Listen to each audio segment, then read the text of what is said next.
How comfortable do you feel with having a brand or putting, just even how you talk, how you walk, how you look? How comfortable do you feel being expressive while you are under a corporate umbrella? So that takes some talent sometimes. If you are in an organization that is open to diversity and celebrates inclusivity and authenticity, if you are blessed to be in that, baby, please show up with your pink hair, no hair, blonde hair.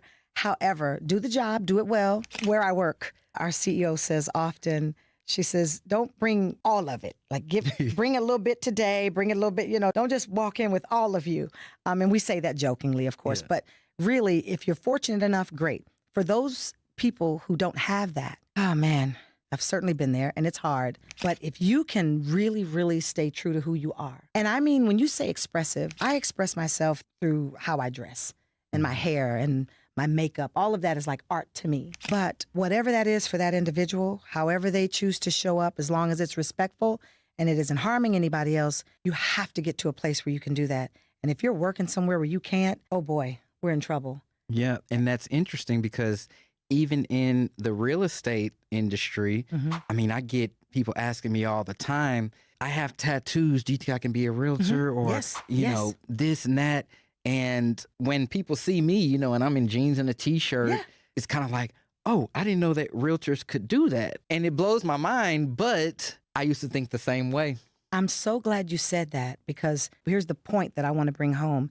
It's people like you, it's people like me who are going to judge you on your merit and your work experience and not the way you look. And if we start opening up opportunities for people based on their ability to do the job well and not based on how they look, then we can kind of disseminate this whole nonsense about hair and tattoos. And I mean, seriously, and that's over. That should be over by now. For sure. And it's unfortunate because, I can tell that appearance takes away confidence for a lot of people. And it did for me. Like back when I first started, I had one suit and tailoring. I didn't even know what that was. I remember moving to North Carolina. I had at the time, my 3-year-old, 4-year-old son at the time. And I got invited to church by my family, had no church clothes because I hadn't been to church, right?